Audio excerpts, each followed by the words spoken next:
नमस्कार. हॅलो सह्याद्रीच्या आजच्या भागात मी चैताली कानिटकर आपल्या सगळ्यांचं मनपूर्वक स्वागत करते. पावसाळा सुरू झाल्यानंतर अगदी लहान मुलापासून ते वयोवृद्ध आजी आजोबांपर्यंत सगळ्यांनाच आनंद होतो, कारण ती उन्हाळ्याची तीव्रता संपलेली असते.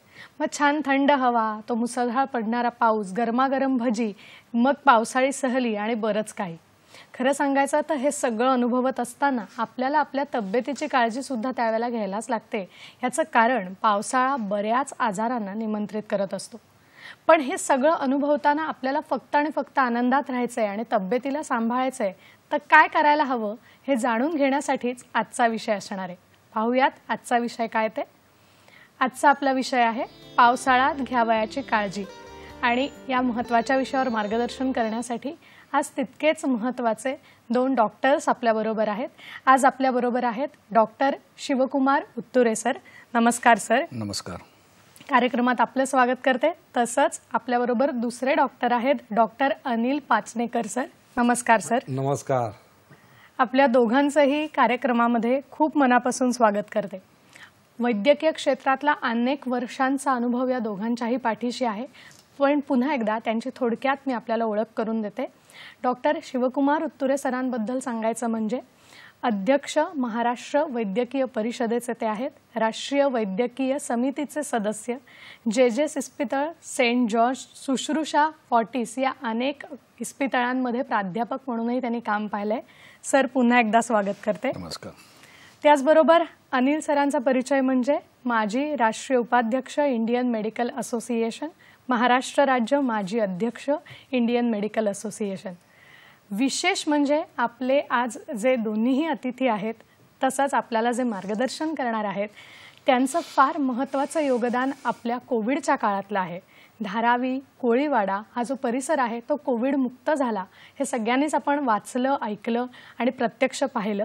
तेव्हा हे मॉडेल तयार करण्यामध्ये या दोघांचंही नेतृत्व आणि सहभाग आहे. आणि त्यासाठी WHO कडून, त्याचबरोबर माननीय पंतप्रधान नरेंद्रजी मोदींकडून यांच्यावर कौतुकाची थापसुद्धा दिली गेली. तेव्हा आज या कार्यक्रमामध्ये आपल्याला हे मोलाचं मार्गदर्शन करणार आहेत. आपण कार्यक्रमाला सुरुवात करणार आहोत पावसाळ्यात घ्यायची काळजी या विषयाला. पण तत्पूर्वी पाहूया एक ध्वनिचित्रफीत.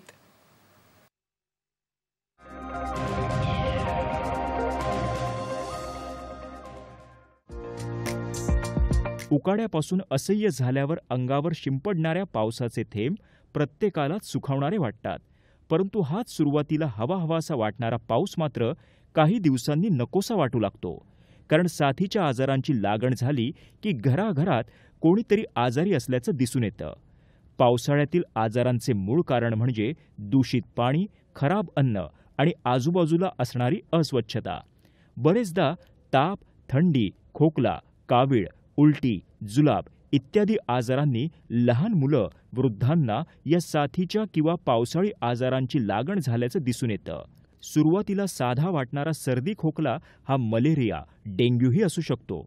त्यामुळे स्वतःहून मेडिकलमधून औषधं, गोळ्या घेऊन आजार बरे करण्याचा प्रयत्न करणाऱ्यांनी डॉक्टरांचा सल्ला घेऊनच उपचार करावे. डेंग्यू, चिकनगुनिया, मलेरिया, अतिसार अर्थात जुलाब, टायफॉइड, साथीचा ताप, कॉलेरा, लेप्टोस्पायरोसिस, पोटाचा संसर्ग, कावीळ हे सर्व आजार हे पावसाळ्यात अधिक प्रमाणात दिसून येतात. ज्या रुग्णांना संसर्ग होण्याची शक्यता असते किंवा असे आजार झालेले आहेत, अशा रुग्णांनी विशेष काळजी घेणं आवश्यक आहे. विशेषतः लहान मुलं, वृद्धांची या दिवसात काळजी घेणं आवश्यक आहे. पाणी उकळून किंवा प्युरिफाईड करूनच प्यावं. तसंच उघड्यावरील अन्नपदार्थ शक्यतो टाळावेत. कोणताही साथीचा आजार 3-4 दिवसांपेक्षा अधिक असेल तर अंगावर न काढता डॉक्टरांना दाखवणं चांगलं. बरेचदा कावीळ, टायफॉइड, मलेरिया आदी आजारांची लक्षणं त्वरित दिसून येत नाहीत. त्यामुळे योग्य काळजी घेणं आवश्यक आहे.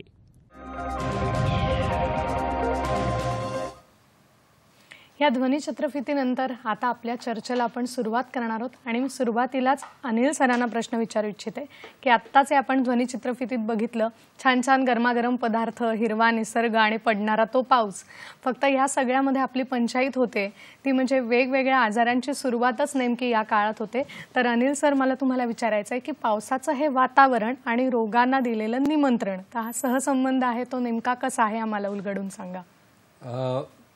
पाऊस चालू होतो आणि लोक एवढी आनंदित होतात की एक तर उन्हाळ्याने अंगाची लाहीलाही झालेली असते, शीतल गारवा हवा असतो, धोधो पाऊस पडायला लागतो, वृक्षवेली बहरू लागतात, सगळीकडे तृणमूल उघडतं, सगळं गारेगार होतं, दऱ्याखोऱ्यातून थंड वारे वाहू लागतात आणि लोकांना आपलं घरदार सोडून असं थोडंसं सहलीसारखं हिंडावं भटकावंसं वाटतं.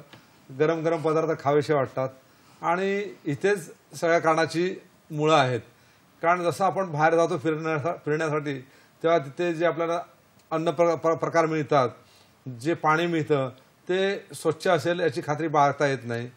आणि आपण जे पाण्यातून चालतो, ज्या पुराच्या पाण्यात असतात किंवा पावसाचं पाणी साचलेलं असतं, चिखल असतं, त्यात कुणी ॲनिमल्सनी विष्ठा वगैरे केलेली असेल आणि आपल्या पायावरती जर जखम असेल तर आपल्याला त्याच्यातून जंतू संसर्ग होण्याची शक्यता असते.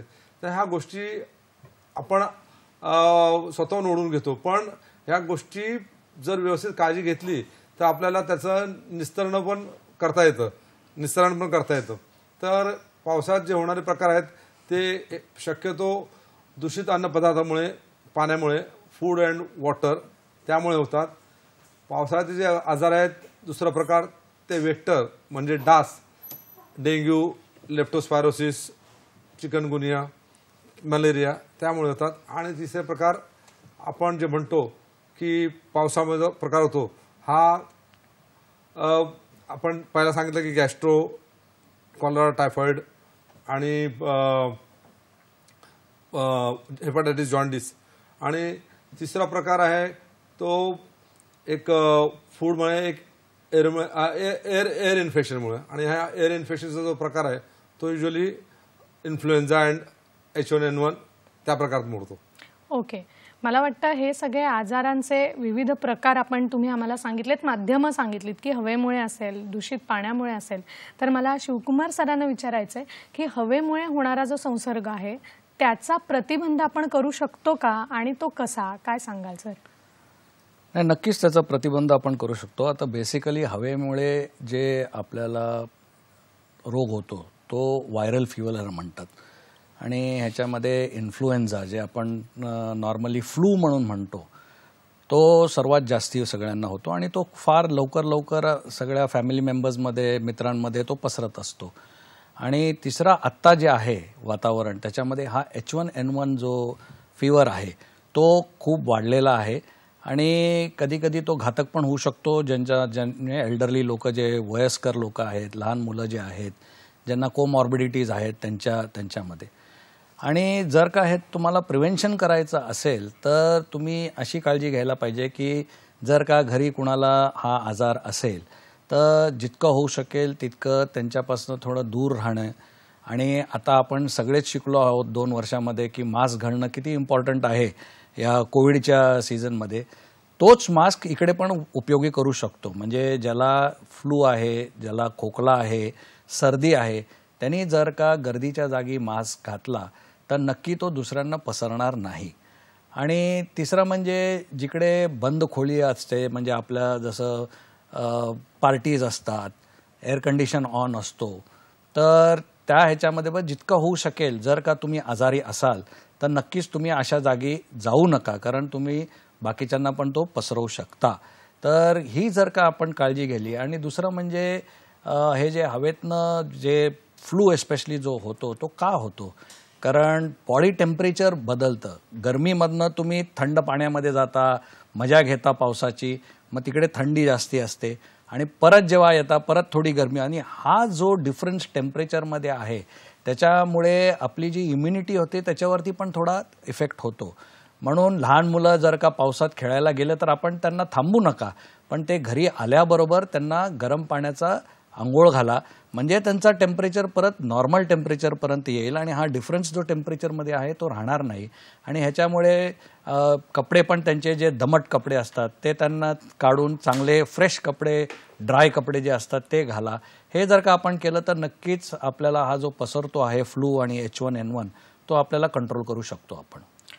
मला वाटतं हा सरांनी दिलेला अमूल्य सल्ला आपल्या सगळ्यांना लक्षात घ्यायला हवं की पावसात जर लहान मुलं खेळायला गेली तर त्यांना अडवू नका, पण ते आल्यानंतर किंवा जाताना त्यांची आपण ही डेफिनेटली काळजी घेतली तर ह्यामुळे पसरणाऱ्या आजारांचं प्रमाण निश्चित कमी होऊ शकेल. मला अनिल सरांकडे परत यायचं आहे आणि त्यांना असं विचारायचं आहे, अनिल सर, की हवेमुळे पसरणारे आजार आपण सांगितलेत, मग पाण्यामुळे आणि दूषित अन्नामुळे नेमके कोणते आजार संभवतात, तर ह्याविषयी आम्हाला माहिती हवी आहे.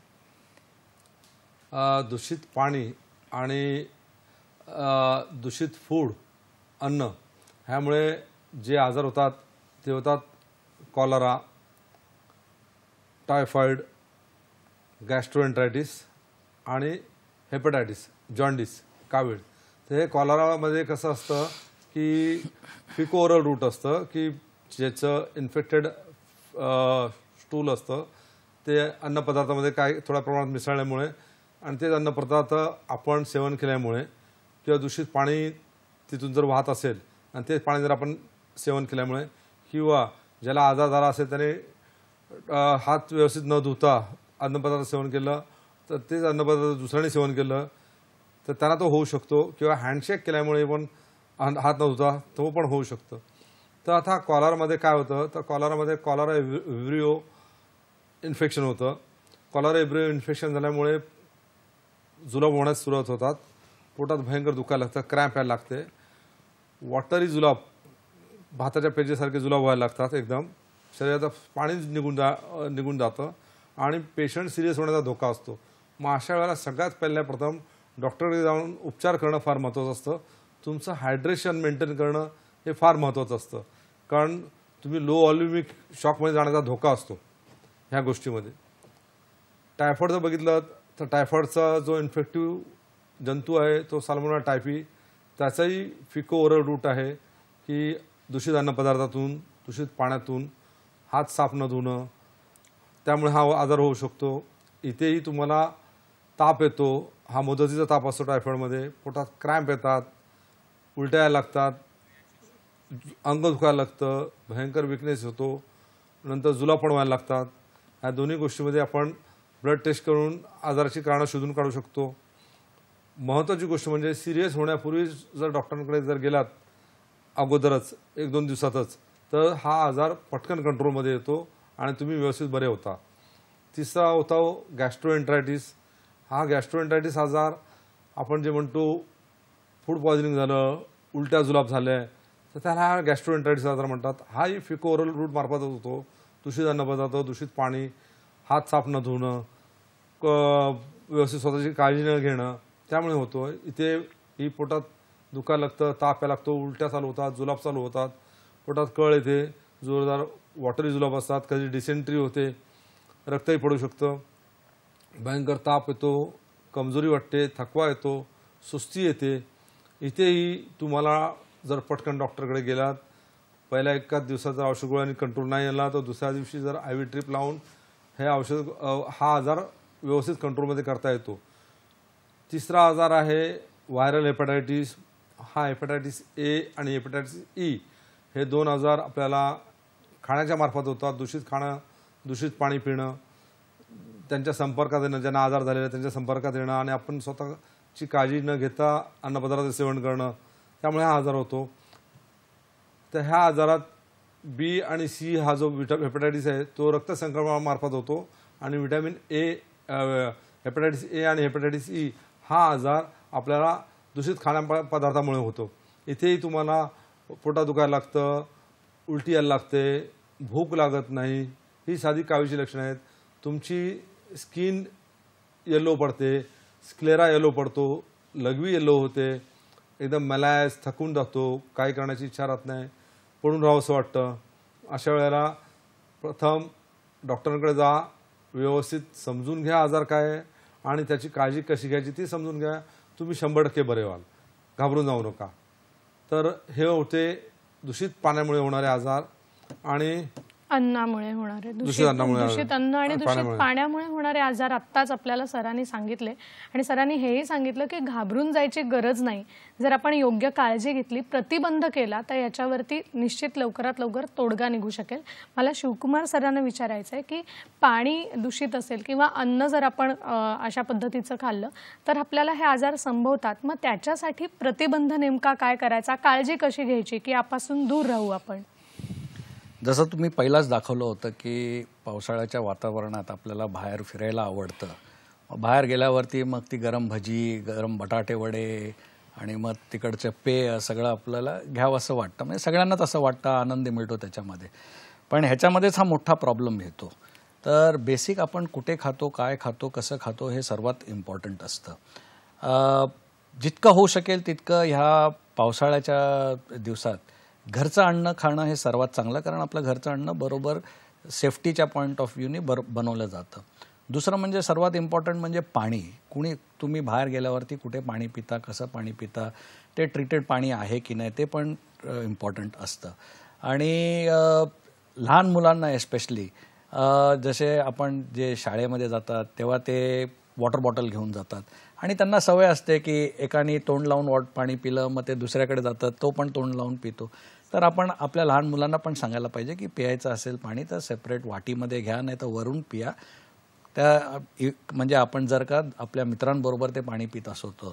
आणि बिलकुल मी तर म्हणेन की बाहेर हे सगळ्या गाडीवरती, रेकडीवरती जे काय जेवण खाणं मिळतं आपल्याला, ते आपल्याला चविष्ट वाटतं, पण ते जितकं होऊ शकेल ते अवॉइड करा, कारण ह्याच्यामधनंच आपल्याला हा रोग पसरू शकतो.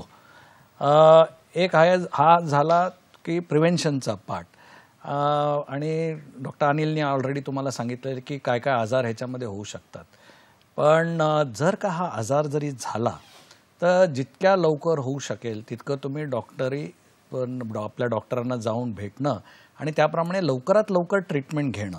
कारण ह्याचे कॉम्प्लिकेशन्स जे झाले, एक वेळा ते झाले तर मग तुम्हाला हॉस्पिटलमध्ये ॲडमिट व्हायला लागेल, IV फ्लुइड्स घ्यायला लागतं, मग IV इंजेक्शन्स घ्यायला लागतात आणि हा सगळा तुमचा खर्च पण वाढतो. मग तुमचं इम्युनिटी पण त्याच्यामध्ये कमी होतं. तर जितक्या लवकर तुम्ही ट्रीटमेंट घ्याल तितक्या लवकर तुम्ही बरे व्हाल आणि हा कॉम्प्लिकेशन्स काय होणार नाही. तर एवढा काळजी आपल्याला घेणं जरुरी आहे.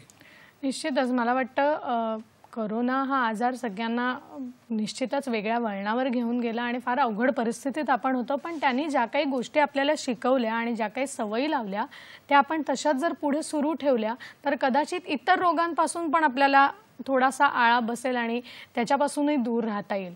आपण दोन्ही डॉक्टरांबरोबर अशी चर्चा पुढे सुरू ठेवणार आहोत, अजूनही त्यांच्याशी गप्पा मारणार आहोत. पण इथे वेळ झाली एका छोट्याशा विश्रांतीची. कुठेही जाऊ नका, पाहत रहा हॅलो सह्याद्री.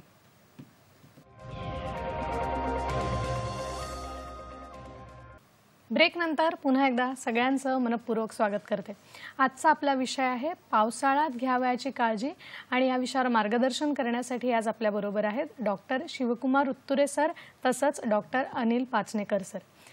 ब्रेकपूर्वी आपण हवेमार्फत होणारे दूषित पाणी, अन्न यामुळे होणारे जे आजार आहे आणि त्याचा प्रतिबंध काय आहे ह्या विषयावर चर्चा केली. आता मला विचारायचं आहे अनिल सर तुम्हाला की तुम्ही बोलताना अजून एक माध्यम आम्हाला सांगितलं होतं पावसाळ्यात विशेषतः होणाऱ्या आजारांचं आणि ते आहे डास. डासांमुळे सुद्धा आपल्याला अनेक रोग संभवतात. तर ते नेमके कोणते याविषयी मार्गदर्शन हवंय? पावसाळ्यात डासांचं प्रमाण वाढायला लागतं आणि डास हा मेन कल्प्रिट ठरू शकतो खूपच्या वेळेला. कारण कसं होतं की तुम्हाला जो मलेरिया होतो हा ॲनाफिलिस मॉस्किटोमुळे होतो. तर हा मलेरिया का होतो याची पहिलं कारणं जाणून घेऊया. कारण पाऊस भरपूर पडत असतो आणि सगळीकडे पाणी साचायला लागतं. आपण फेकलेले टायर्स असतात, आपण फेकलेल्या कुंड्या असतात, आपण जे AC चे डक्ट असतात त्याच्याखाली जे पाणी साचतं त्यात आणि आपण जे ताडपत्री वरती लावलेले असतात घराच्या वरती, आता हे सगळंच पाणी काय निसळून जात नाही, ते स्टॅग्नंट राहतं आणि या स्टॅग्नंट पाण्यामध्ये ॲनाफिलिस मॉस्किटोची उत्पत्ती होते आणि हा डास तुम्हाला रात्री चावतो आणि हा डास चावल्यानंतर जो होतो तो मलेरिया. आणि तुम्हाला मलेरिया माहिती आहे की भयंकर ताप येतो, हायग्रेड ताप असतो, भरपूर थंडी वाजायला लागते अंगाला, संपूर्ण अंग तुटून निघतं, थकवा भयंकर येतो, भूक लागत नाही, काही खाण्यापिण्याची इच्छा होत नाही. अशा वेळेला सगळ्यात पहिला डॉक्टरकडे जाणं, तपासून घेणं हा फार महत्त्वाचा प्रकार आहे, पार्ट आहे. आणि डॉक्टरांचं जे मलेरियल निदान असतं ते प्रत्येक वेळेला तुमच्या रक्ताच्या तपासणीत मिळेलच असं नसतं. कारण कसं असतं की हे जे सिझॉन्स असतात ते दर 3 दिवसांनी फुटतात आणि त्याच वेळेला जर रक्त तपासलं तर हे सिझॉन्स तुम्हाला ब्लड तपासणीत मिळतील आणि मलेरियाचं निदान करता येईल. पण जर तुम्हाला ताप नसेल, तुम्ही अफिब्राईल असाल, साधे असाल आणि जर रक्त तपास केला तर हे सिझॉन्स मिळणार नाहीत आणि मग तुम्हाला वाटतं अरे मला ताप नाही, मला मलेरिया वाटत नाही, पण डॉक्टरांनी मलेरियाच्या गोळ्या दिल्या. ह्याचं कारण मलेरिया हा क्लिनिशियननी ठरवायचा असतो आणि he is a right on his part. म्हणजे त्यांनी ज्या पद्धतीनं शिक्षण घेतलेलं असतं त्या पद्धतीने तो व्यवस्थित तो डिटेक्ट करू शकतो की मलेरिया झालेला आहे की नाही म्हणून वगैरे. आणि त्याच्या गोळ्या आहेत, व्यवस्थित गोळ्या घेतल्या आराम पडतो. त्याच्या पुढची स्टेप, जर त्या गोळ्या कडवट असतात, काही काही वेळेला उलट्या येतात, अशा वेळेला IV ड्रीपमधून पण औषधं देता येतात आणि तुम्हाला कंट्रोल करता येतं. आता ह्याच्या पुढचा जो आजार येतो हा डेंग्यू आजार असतो. हा भयंकर घातक असतो. भयंकर घातक ह्याच्यासाठी कारण डेंग्यू आजार हा ॲडिस इजिप्टी या डासामार्फत चावतो. हे डास मोठे असतात, काळे पांढरे टिपके असतात त्यांच्या शरीरावरती. हा डास स्वच्छ पाण्यामध्ये असतो. ह्या डासाची अंडी 1-1 वर्षापर्यंत तशीच राहू शकतात पाण्याशिवाय. हा डास दिवसा चावतो, हे लक्षात घ्या. डेंग्यूचा डास हा दिवसा चावतो.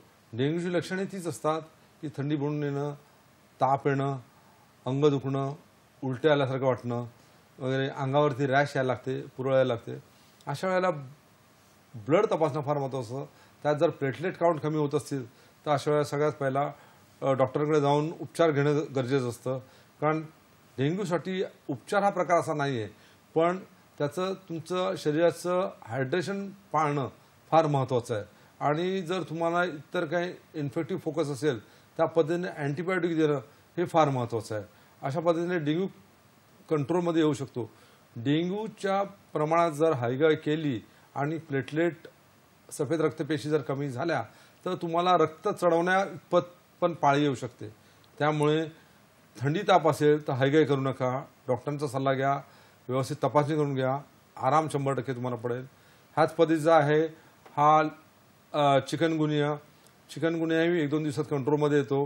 पण चिकनगुनिया एडिस इजिप्टीमुळे होतो. पण चिकनगुनियाचे साईड इफेक्ट्स म्हणजे मल्टिपल जॉईंट पेन चालू होतात आणि हे मल्टिपल जॉईंट पेन 2 दिवसासाठी असू शकतात किंवा 2 वर्षासाठी पण असू शकतात. तर त्यामुळे आपण एकच म्हणू शकतो की गॉड ओनली सेव्ह यू. तुमची प्रतिकारशक्ती कशी आहे त्या पद्धतीने तुम्ही त्याला तोंड देऊ शकता. पण त्याच्यावरती गोळ्या आहेत, NSAID non anti inflammatory drugs, HCQ, ह्या गोळ्यांनी तुम्हाला ते आराम पडू शकतो चिकनगुन्यामध्ये. नक्कीच सर, मला वाटतं अजून याच्याविषयी आम्हाला माहिती हवी. फक्त आता तुम्हाला थांबवलं कारण आपल्याला एक फोन येतोय. कार्यक्रमात फोन येतोय. शिवानंद वसेदार निपाणीहून आपल्याला प्रश्न विचारतायत. नमस्कार सर. नमस्कार मॅडम, शिवानंद वसेदार बोलतो निपाणीहून. बोला, आपला प्रश्न विचारा. जेव्हापासून कोरोना हे सुरू झालेलं आहे तेव्हापासून पहिला तपासणी म्हणजे सर्दी, नाकात आधी घालून तपासणी करतात. पण आता सध्या परिस्थिती अशी आहे, सगळीकडे जर पावसाळा सुरू आहे आणि पावसाळा सुरू असल्यामुळे काही लोक इकडे तिकडे जाताना भिजतात आणि भिजल्यानंतर त्यांना सर्दी होतो. मग ती सर्दी आल्यानंतर त्यावेळी समजा एखाद्या मोठ्या हॉस्पिटलमध्ये जर गेलं तर तिथे तपासणी केली की म्हणणं पॉझिटिव्ह आहे म्हणून. मग नेमकं सर्दीचं हे आल्यानंतर कोरोनाचं आहे म्हणायचं सर्दी, काय पावसाळ्यातली सर्दी आहे म्हणायची, ह्याला कसं काय समजायचं आणि मग लोक नेमकं खरंच कुठलं आणि खोटं कुठलं असं समजत नाही मॅडम. ह्याला काय मार्गदर्शन कराल तुम्ही? नक्कीच आपण दोन्ही आपल्या सरांना याबद्दल विचारूया. तर मला वाटतं शिवकुमार सर आपल्यापासून सुरुवात करू. त्यांचा जो प्रश्न होता की कुठल्याही प्रकारची तपासणी सर्दीशी जर संबंधित असेल तर ती कोरोना या आजाराशी निगडीत आहे असं सांगितलं जातं, तर याविषयी काय मार्गदर्शन कराल? नाही, करोनाचे आता त्यांनी जसं सांगितलं तसं नाक गळतं हे नॉर्मली आपल्याला कोविडमध्ये हे दिसत नाही, कारण हे ड्राय कॉफ असतो, जो आपल्याला खोकला होतो तो ड्राय खोकला होतो ह्याच्यामध्ये. तर आणि जर का टेस्टिंग करून घेतलं आणि त्याच्यामध्ये करोना असेल तर ते 100% करोना हा पॉझिटिव्ह, म्हणजे RT-PCR जो टेस्ट असतो गोल्ड स्टँडर्ड आहे तो पॉझिटिव्हच असतं. असं नसतं की ते काहीतरी खोटं सांगतात, नाही तर हा रिपोर्ट सगळ्यांमध्येच पॉझिटिव्ह येतो असं नाही आहे. आणि मी तर म्हणेन तर आत्ता ह्या सीझनमध्ये करोनापेक्षा जास्ती आपण घाबरायला पाहिजे हे H1N1ला. जर का तुम्हाला सर्दी खोकला असेल, ताप येत असेल आणि तो जर का 2-3 दिवसात नॉर्मल तुमचे ज्या डॉक्टरांनी गोळ्या दिलेल्या आहेत त्याच्यामधनं कमी झाले नाहीत तर नक्कीच तुम्ही हा H1N1साठी तुम्ही तपास करणं जरुरी आहे. कारण साध्या सर्दी खोकल्याने आणि आता जर का करोनामध्ये पण आपण बघितलं, जर का तुमचे कोमॉर्बिडिटीज नसतील आणि तुम्ही बूस्टर डोस पण घेतला असेल तर झाला तरी तो एकदम साधा इन्फेक्शन होतो, त्याच्यामध्ये जीवाला काय धोका नसतो. पण H1N1 हा एक स्पेशल टाईपचा फ्लू आहे, इन्फ्लुएन्झा आहे, त्याच्यामुळे तुम्ही नक्कीच जीवाला धोका होऊ शकतो. तर तुम्ही नक्कीच त्याच्यासाठी फार इम्पॉर्टंट आहे की तुम्ही तपास करून घेणं जरुरी आहे, कारण त्याप्रमाणे तुम्हाला लवकरात लवकर, आणि ह्या H1N1मध्ये अशा गोळ्या आहेत आपल्याकडे, ट्रीटमेंट आहे ह्याच्यामध्ये, आणि लवकरात लवकर जर का ती ट्रीटमेंट चालू केली तर नक्कीच तुम्ही 100% बरे होऊ शकतात. पण जर का 5-6 दिवसानंतर ती ट्रीटमेंट चालू केली तर हा गोळ्यांचा जो परिणाम होतो तो फार कमी होतो या आजारावरती. म्हणून लोकांनी आता करोना तर आहेच आपल्याकडे, कमी झालेला नाही आहे तो, पण H1N1 पण हे लक्षात ठेवावं आणि त्याची पण तपासणी करून घेणं हे जरुरी आहे. खरं आहे, मला वाटतं हे फार महत्त्वाचं आपण सांगितलं की हा सुद्धा H1N1 सारखा विषाणू सुद्धा आहे, तेव्हा त्याच्याकडे दुर्लक्ष करू नका आणि तपासणी वेळच्या वेळेला करून घ्या, त्याच्यात योग्य आपल्याला सल्ला मिळेल. अनिल सर, याविषयी काय सांगाल आपण? तुमचा प्रश्न खरोखरच खूपच चांगला आहे आणि it is a fact, it is a confusing. पण प्रश्न असा आहे की जर साधा कफ कोल्ड फिवर असेल तर तुम्हाला नाकातून सर्दी येते, आणखीन डोळ्यातून पाणी येतं, डोकं अंग दुखतं वगैरे, आणि it is a self limiting disease. पण जर तुम्हाला H1N1 झाला असेल तर तुमचा गळा भयंकर दुखतो आणि it is little bit long standing. आणि त्याच्याही पुढे जर जाल तुम्ही तर जर करोना असेल तर करोनामध्ये तुम्हाला पहिली गोष्ट नाकाने स्मेल येणं बंद होतं, तुम्हाला जेवणाची टेस्ट लागत नाही, म्हणजे ही ओळखण्याची लक्षणं आहेत. आणि ह्याच्याबरोबर तुम्ही जर बघाल की कोरोनासाठी आपण सरांनी डॉक्टर उतरे साहेबांनी सांगितलं की RT-PCR टेस्ट करतो, आपल्याला रिझल्ट 12 ते 24 तासात मिळतो, पॉझिटिव्ह आहे की निगेटिव्ह आहे लक्षात येतं. H1N1साठी आपण थ्रोट सॉप करतो गळ्यामधला, त्याचा रिझल्ट आपल्याला इमिजिएटली मिळतो, त्यामुळे आपल्याला कळतं की H1N1 आहे की नाही. डॉक्टर उतरे सरांनी जसं सांगितलं की ओसेल्टामिव्हिर टॅबलेट आहेत की ज्या 5 दिवस घेतल्या की तुम्ही बरे होऊ शकता H1N1मध्ये. म्हणजे आणि तुम्हाला करोनाची तर माहिती आहेच की मास्क वापरणं, डिस्टन्स ठेवणं, हात सॅनिटाईज करणं, हात सारखे धुणं, म्हणजे आणि डॉक्टर्सची सल्लामसलत करणं स्वतः निर्णय घेण्यापेक्षा, मला वाटतं ह्या गोष्टीने आपण ह्या सगळ्या गोष्टीवरती मात करू शकतो. खरंय, हे फार महत्त्वाचं आहे की आपल्याच विचार न करता डॉक्टरांच्या योग्य सल्ल्यानुसार जर गेलो आणि लक्षणं जर व्यवस्थित पारखली आपण तर आपण योग्य तपासणीकडे जाऊ शकू आणि त्या रोगावरती अगदी योग्य तऱ्हेने आपल्याला उपचार मिळू शकतील. मला असं विचारायचं आहे की डासांमार्फत होणारे आपण आजार तुम्ही आम्हाला सांगितलेत, पण याचा प्रतिबंध नेमका कसा करायचा हे शिवकुमार सर आपल्याकडून जाणून घ्यायचंय. आता ह्याचा प्रतिबंध आणि प्रिव्हेन्शन म्हणजे 2 टाईपचं असतं. एक तर आपल्या आजूबाजू डास येऊ नाही, आणि ह्याच्यासाठी जी आपल्या जरा घराच्या आजूबाजूला आहे तर घराच्या आतमध्ये पण बऱ्याच लोकांना सवय असते की लहान लहान कुंड्या असतात, त्याच्यामध्ये आपण चांगले प्लांट्स आणि फ्लावर्स बघतो आपण, फुलं, पण त्याच्याबरोबर ते पाणी पण साचलं जातं, आणि जिकडे जिकडे स्टॅग्नंट पाणी साचलं जातं तिकडे नक्कीच डास येतात. तर पहिली गोष्ट आपण करायला पाहिजे की आपल्या घरामध्ये आणि घराच्या अवतीभोवती जिकडे पाणी साचतं ती एरिया आपण क्लीन ठेवणं जरुरी आहे. आणि पावसामध्ये तुम्ही बघितलं, आपण बऱ्याच वेळेला प्रोटेक्शनसाठी वरती आपण छप्पर घालतो, त्या छप्परमध्ये पण पाणी साचू शकतं. आपलं पाण्याची जी टाकी असते बिल्डिंगच्या वरती त्याच्यावरती पण पाणी साचू शकतं.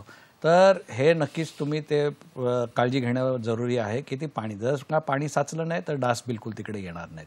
जरी डास जरी आले त्याच्यावरती पण प्रिव्हेन्शन बरेच आहेत. आपल्याला आठवत आहे की आपण जेव्हा गावी जायचो लहान असताना तेव्हा मच्छरदाणी वापरायचो. आजकाल मच्छरदाणी वापरणं फार कमी झालेलं आहे, शहरामध्ये तर बिलकुलच दिसत नाही. तर ते का वापरायचो, तर हे जे मलेरियाचं जे डास येतात ते रात्रीचे येतात आणि ते चावतात आपण झोपलेले असताना. तर आता ह्याला प्रिव्हेन्शन म्हणजे जरी आपण शहरामध्ये राहत असू तर आपले जे खिडक्या आहेत त्यांना स्पेशल जाळ्या येतात आता, जे मस्किटो नेट म्हणतात, ते खिडक्यांसाठी आहे. कारण आपल्याला फ्रेश हवा हवीच असते म्हणून आपण काय खिडकी बंद करून राहू शकत नाही आतमध्ये. म्हणून हे स्पेशल जाळ्या घालून घेणं जरुरी आहे, म्हणजे मच्छर आतमध्ये येणार नाहीत. आणि दुसरं म्हणजे जितकं होऊ शकेल तितकं ह्या सीझनमध्ये रात्री झोपताना आपण फुल स्लीव आणि फुल पॅन्ट, म्हणजे पॅन्ट नाही पण आपण जे नाईट ड्रेस घालतो ते कंप्लीट, जे आपले हात पण कव्हर करतात आणि पाय पण कव्हर करतात. कारण हे जर का ओपन असतील तर डास येऊन त्याच्यावर बसून डास तुम्हाला नक्कीच चावणार. आणि जर का एका इन्फेक्टेड माणसाकडनं ते आले आणि आपल्याकडे आले तर ते नक्कीच आपल्याला मलेरिया होऊ शकतो. तर ही जर का आपण काळजी घेतली तर टू अ ग्रेट एक्सटेंट आपण हे कंट्रोल करू शकतो की मलेरिया पसरू नये सगळीकडे. नक्कीच. मला वाटतं तुम्ही दोघांनी याबाबत खूप चांगलं मार्गदर्शन केलं की आपणच बरेच वेळेला आपल्याच आजूबाजूच्या परिसरात गोष्टी फेकतो आणि मग तिथे जर डास निर्माण झाले तर त्याला आपल्याला प्रतिबंध करता येत नाही. तर हे आधी फेकणं टाळून हा प्रतिबंध आपल्याला करता येणार आहे आणि या रोगांवर आपल्याला विजय मिळवता येणार आहे. या दोन्ही डॉक्टर्स बरोबर मी अशीच चर्चा पुढे सुरू ठेवणार आहे, अजूनही प्रश्न विचारणार आहे. पण इथे वेळ झाली एका छोट्याशा विश्रांतीची. पाहत रहा हॅलो सह्याद्री.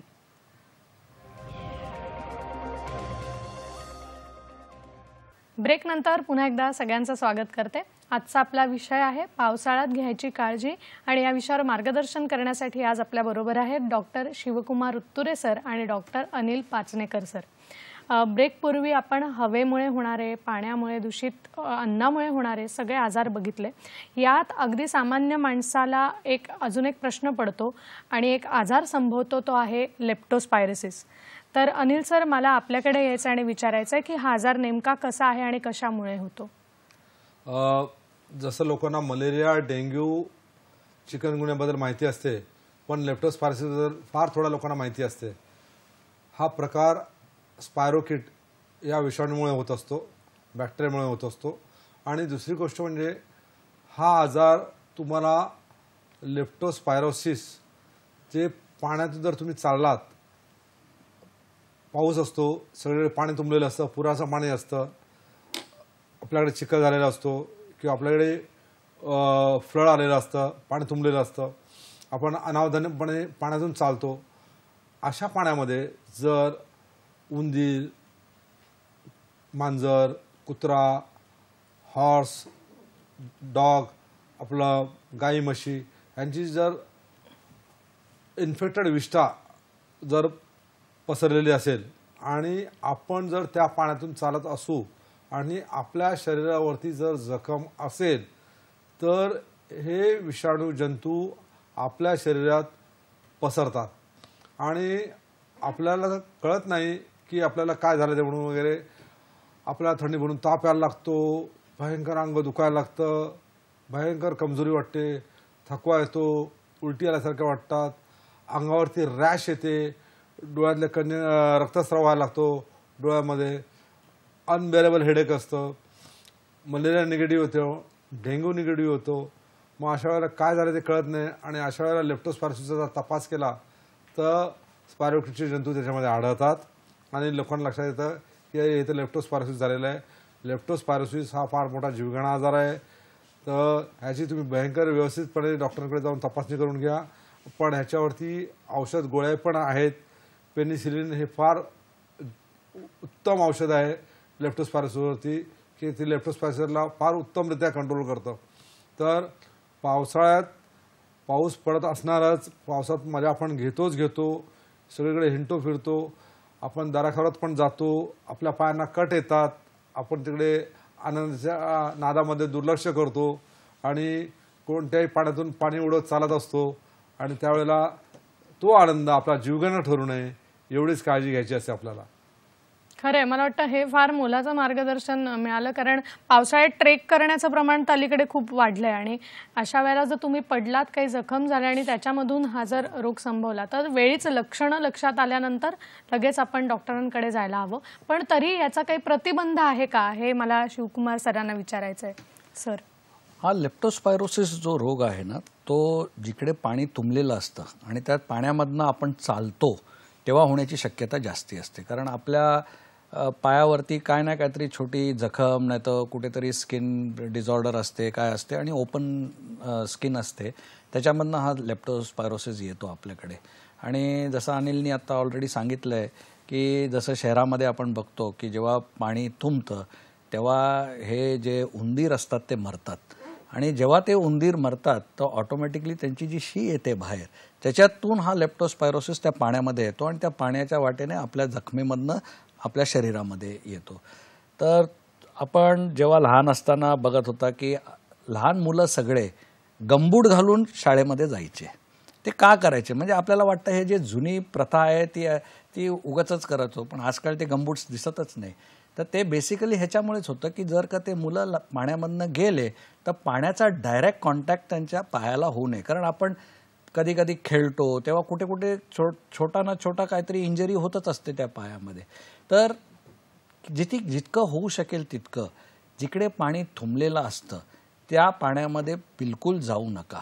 कारण लेप्टोस्पायरोसिस हा एकदम डेंजरस डिजीज आहे आणि जीवघेणा पण रोग आहे.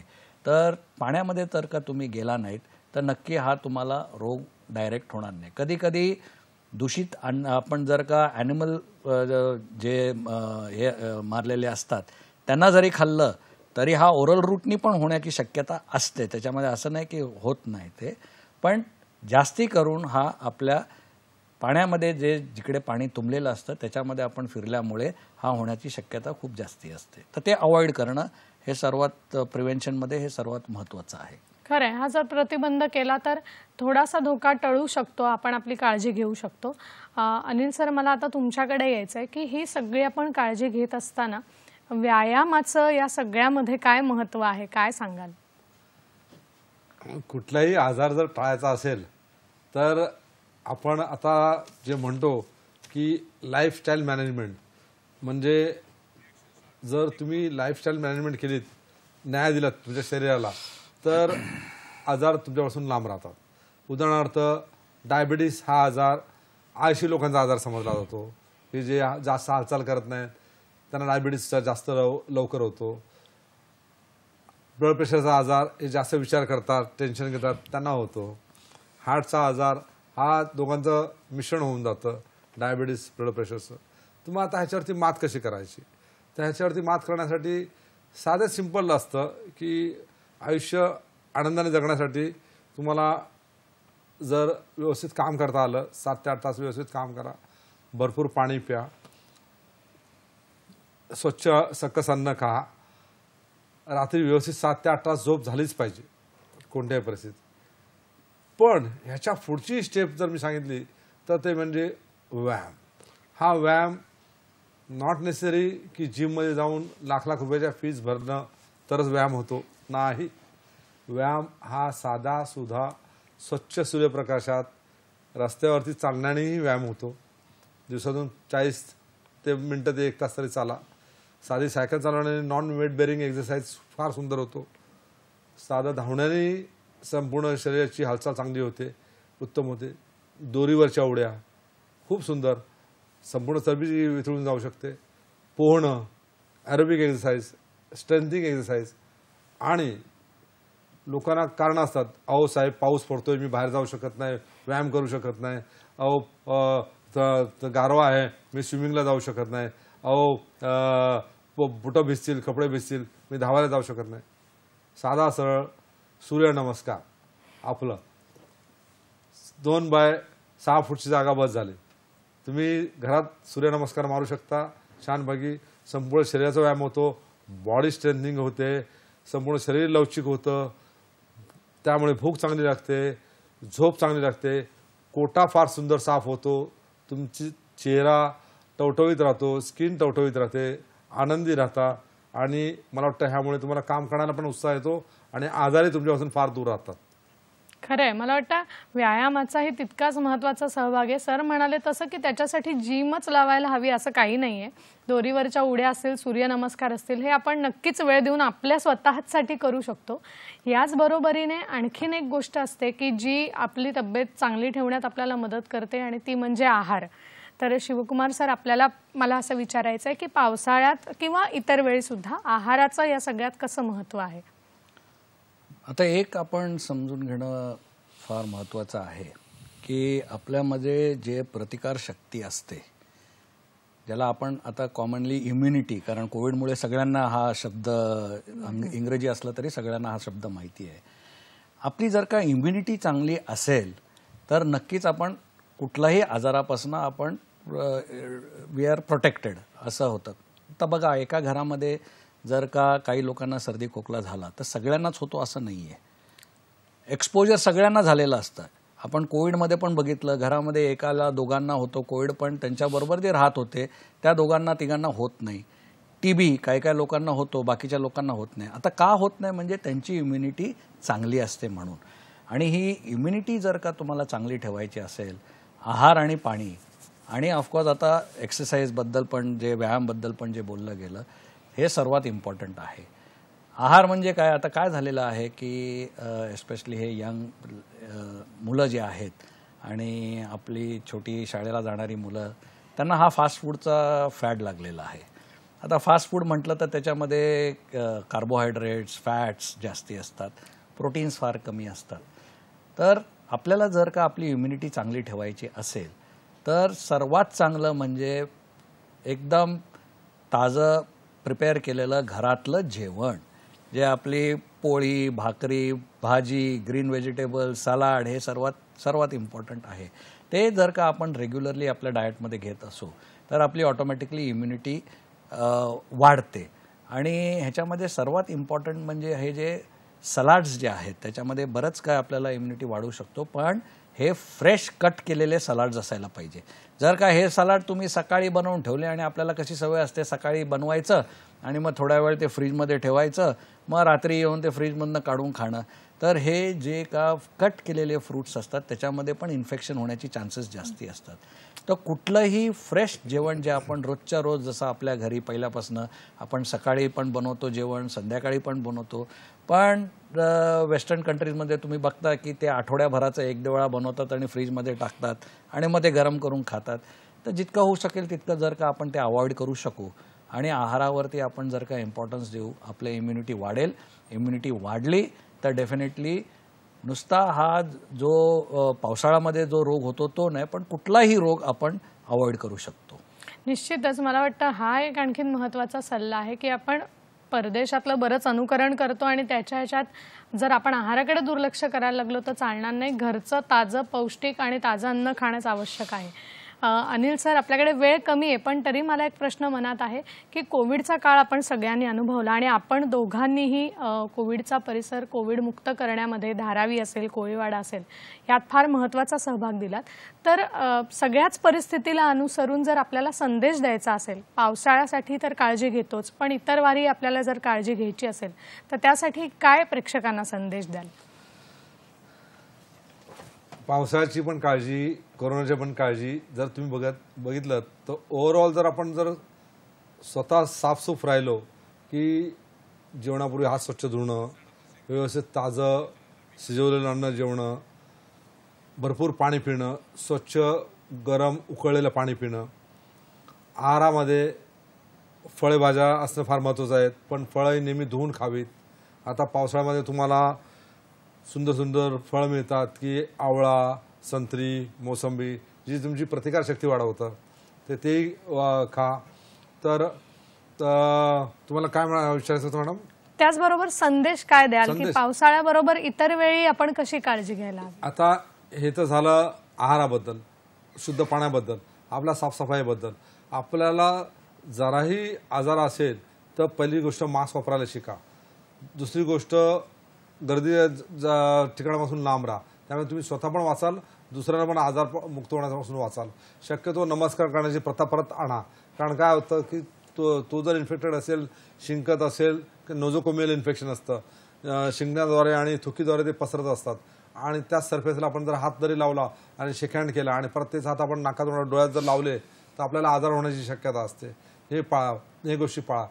ह्या गोष्टी पाळतानाच तुमच्या सोसायटीमध्ये आजूबाजूला कुठे पाणी साचत नाही ना, कचरा साचत नाही ना, ह्याची काळजी घ्या, कारण ते फार महत्त्वाचं आहे.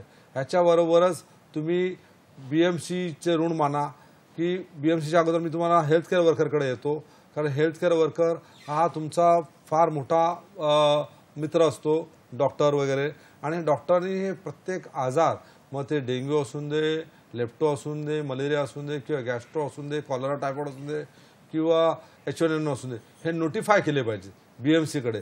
हे जर नोटिफाय केले BMCकडे तर BMCला पण बरोबर BMC आपली काळजी घेते आहे, हे आपल्याला लक्षात आलेलं आहे. कोरोनामध्ये BMCने उत्तम सहकार्य केलेलं आहे.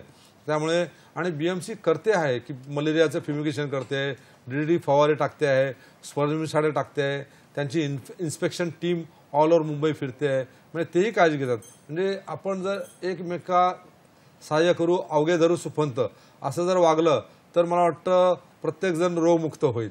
निश्चितच. शिवकुमार सर, आपण आम्हाला काय मार्गदर्शन कराल जाता जाता? आता मी सर्वात महत्त्वाचं मी एक सांगतो तुम्हाला, जे आम्ही डॉक्टर मंडळी पहिल्यापासून सगळ्यांना सांगत होतो, पण कोरोनामध्ये हे सगळे शिकले. आणि ते सर्वात महत्त्वाचं म्हणजे हात कसे धुणे. साबणाने किती वेळ धुवायचं, ते 20 सेकंड धुवायचं, हे सर्वात महत्त्वाचं आहे. कारण बरेच जे काय आजार असतात जे पसरतात ते आपल्या हातामुळेच पसरतात. की कुठेतरी सरफेसवरती आपण हात लावतो, नाहीतर कोणीतरी शिंकताय, मग ते आपल्या हाताला त्याचे जे शिंकलेले असतात त्याचे जे ड्रॉपलेट्स पडतात, आणि मग आपण आपल्या कानाला, आपल्या नाकाला, आपल्या डोळ्यांना तो हात लावतो.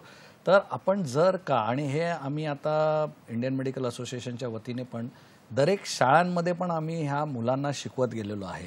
कारण आता बघतोय आपण की मुलगा संध्याकाळी खेळायला खालती जातो आणि मुलं जेव्हा घरी येतात त्यांना भूक लागलेली असते, ते डायरेक्टली किचनमध्ये जाऊन काहीतरी खायला घेतात, नाही तर जाऊन पाणी पितात, कारण त्यांना ताण लागलेली असते. जर का आपण दरेक आपल्या मुलांना सांगितलं की बाबा हे काही करायच्या अगोदर पहिला तू तुझे हात स्वच्छ धुवून घे, मग ह्याच्यामध्ये बरंच काय हे जी रोगराई आहेत, जे डायरिया म्हणा, नाहीतर इन्फ्लुएन्झा म्हणा, नाहीतर कॉमन कोल्ड म्हणा, हे काय हे नक्कीच कंट्रोल होऊ शकतं. आणि आमच्या मेडिकल टर्मिनॉलॉजी एक ब्रीद वाक्य आहे, prevention is always better than cure. म्हणजे नंतर त्याची ट्रीटमेंट देण्यापेक्षा जर का तुम्ही तो रोग प्रिव्हेंट करू शकाल तर त्याच्यावरती नक्की तुम्ही जास्ती मात करू शकाल आणि नॉर्मल आपल्या सोसायटीची हेल्थ पण त्याच्यामुळे वाढू शकेल. तर मी एक जे करोनाकडनं आम्ही शिकलो आणि जे सगळ्यांनी पुरं आयुष्यभर, तो मग लहान मुलगा असून दे, वयस्कर असून दे, कोणी असून दे, हे शिकणं जरुरी आहे की स्वच्छ हात कसे धुणे, आणि त्याच्याने तुमचं बरंच काय भलं होईल. निश्चितच. खरंच आपण खूप छान मार्गदर्शन केलं. कारण या सवयी आपण परत एकदा करोना थोडासा कमी झाल्यावर विसरायला लागलोय, तर त्या प्लीज विसरू नका असं आपल्याला दोन्ही डॉक्टर सांगतात. या दोघांनीही आपल्याला खूप छान मार्गदर्शन केलं आणि तसंच ते दोघंही वेळात वेळ काढून आपल्यासाठी इथे आले. तेव्हा दोघांचाही कार्यक्रमामध्ये मी मनपूर्वक आभार व्यक्त करते आमच्या संपूर्ण टीमच्या वतीने. नमस्कार. तसंच आजचा आपला हा जो विषय होता, पावसाळ्यात घ्यावयाची काळजी, तो आपल्याला कसा वाटला हे आम्हाला वेगवेगळ्या माध्यमांद्वारे प्रतिक्रिया देऊन जरूर कळवा. आपण वेगवेगळी माध्यमं वापरू शकता. त्यासाठी फेसबुक आहे, मेल आहे आपला, तसंच यूट्यूबवरती आणि ट्विटर हँडलवर आम्हाला प्रतिक्रिया देऊन हे निश्चित सांगा. आपले पुढची भेट पुढच्या विषयाद्वारे, नवीन विषयाद्वारे होणार आहे. आत्ता मात्र इथेच थांबायची वेळ झाली आहे. भेटूया पुढच्या भागात. नमस्कार. नमस्कार.